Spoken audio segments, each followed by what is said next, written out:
Hello everyone. Welcome to our channel ISC Steno. We are starting the passage at speed of 100 word per minute. Start. In this connection, I would like to invite the attention of honorable members to a few elements in the situation, that is, the conditions which prevailed in the country during this period. They have to an extent influenced the rate of progress and also have been responsible for most of the difficulties or disappointments we have experienced. The first thing is, and that is important, what was the starting point? What was the state of development reached? India's per capita national income viewed in the international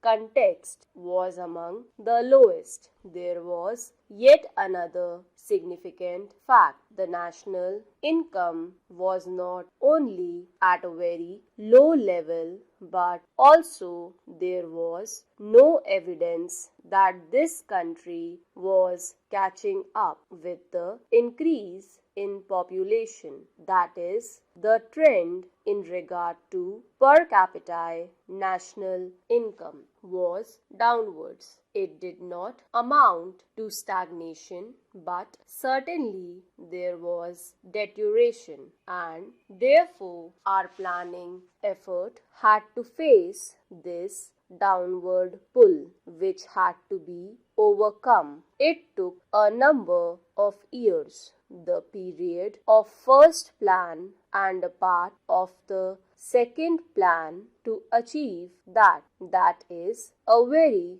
big result we have achieved, because then a certain dynamism is introduced in the economy which pushed it forward. It will be recognized that among our handicaps, and there were many handicaps, was our lack of experience initially in tackling big tasks. We had to step up the rate of investment to the maximum extent possible. The administrative machinery was not geared to take up development work on a large scale. We had not enough trained personnel. There were shortages experienced in several fields. The difficulties were accentuated by the fact that the step up in the rate of investment was very rapid.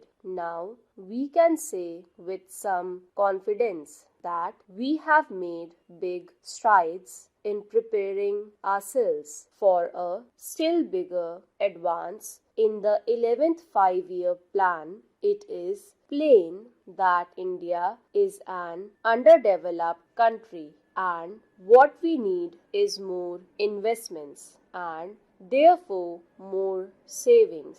A large majority of the people are not in a position to make any savings. That is a fact which has to be faced squarely.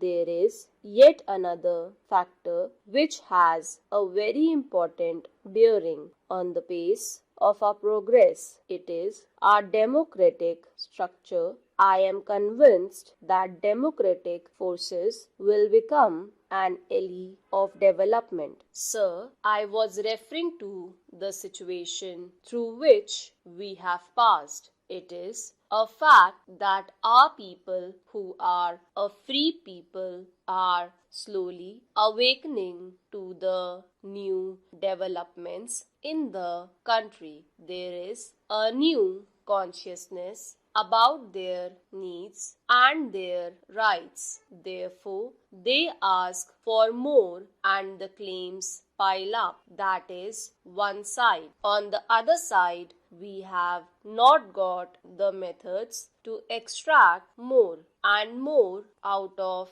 their low current incomes for the purpose of investment. Therefore, that handicap does remain, but as I have indicated, I am sure that this handicap will diminish progressively, and in due course it will become a much greater positive force than it is today, when all sections of the population participate and every individual becomes a willing partner in this process of development. Certainly, the results are going to be extraordinarily good. That is another factor. So, now in regard to our planning effort, we are asked as to why certain targets have not been realized and what has happened to the price level. It is to be remembered that we are operating in a mixed economy in which the scope and area of state controls and regulations over production and distribution activities are limited to the minimum necessary. I believe we have been able to reconcile these factors to a considerable extent, but we are still confronted with the problems which arise therefrom. Another factor concerns the federal structure of our state. We are supposed to formulate and execute the plan at various levels, including the center, states, and local bodies. Again, I think it is not a disadvantage, but certainly in the coordination of the various processes of planning and development, certain difficulties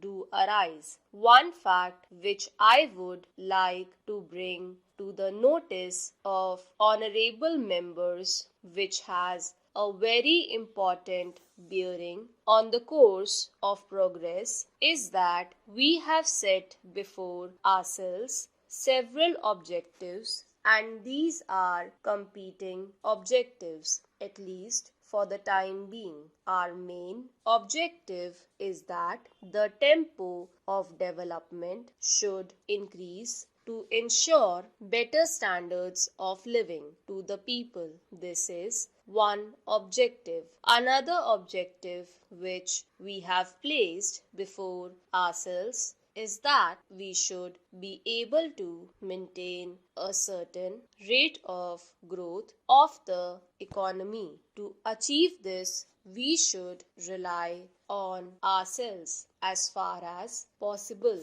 and not be dependent on others. That is one phase of economic independence. We have got that objective before us. Then there is the third objective which we have set before ourselves, and that is a very important one for any community. Stop.